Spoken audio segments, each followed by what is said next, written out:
રાજ્યમાં રિવાઇઝડ બિનખેતી પરવાનગીની પ્રક્રિયા બની સરળ. પ્રવર્તમાન જંત્રીની કિંમતના 10% વસૂલ કરીને કરી શકાશે હેતુફેર એને. સમાજના વિવિધ વર્ગો દ્વારા થયેલી રજૂઆતો બાબતે મુખ્યમંત્રીએ કર્યો સકારાત્મક નિર્દેશ.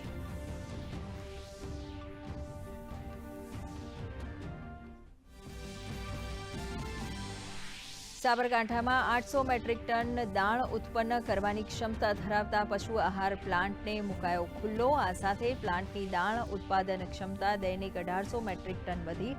સાબરકાંઠા અને અરવલ્લી જિલ્લાના પશુપાલકોને થશે લાભ, તો દૂધ સહકાર ક્ષેત્રે વધશે દેશની તાકાત. કેન્દ્રીય ગૃહમંત્રીએ કહ્યું, 10 લાખ કરોડ રૂપિયાનું વૈશ્વિક કૃષિ બજાર ભારતની જોઈ રહ્યું છે રાહ. ઉચ્ચ ગુણવત્તાવાળી ઓર્ગેનિક પેદાશો માટે આગામી 3 વર્ષમાં ખેડૂતોને કિલો દીઠ વધારાનું વળતર ચૂકવાશે.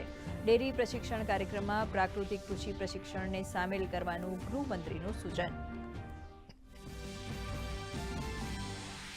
50મા અખિલ ભારતીય પોલીસ વિજ્ઞાન અધિવેશનમાં ગૃહમંત્રીનું સંબોધન. છેલ્લા 10 વર્ષમાં દેશભરમાંથી 35,000 કરોડ રૂપિયાની કિંમતનું ઝડપાયું ડ્રગ્સ. ઘૂસણખોરી અટકાવવા માટેની પ્રક્રિયામાં વૈજ્ઞાનિક પરિવર્તન લાવવાને કારણે સરકારને મળી સફળતા.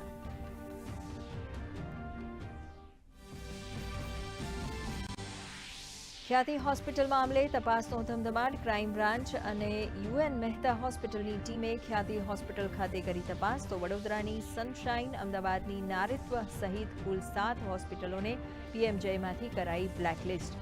4 સ્પેશિયાલિસ્ટ ડોક્ટર્સને પણ કરાયા બરતરફ. રશિયા યુક્રેન સંઘર્ષને 1000 દિવસ પૂર્ણ. યુક્રેનનો રશિયા પર લાંબા અંતરથી મિસાઇલથી હુમલો.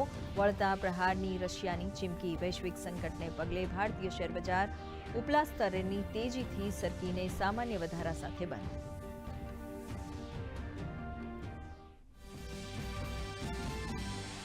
રાજ્યમાં હળવી ઠંડીની શરૂઆત. અમદાવાદ, સુરત સહિત 12 શહેરોમાં લઘુત્તમ તાપમાનનો પારો 20 ડિગ્રીની નીચે પહોંચ્યો.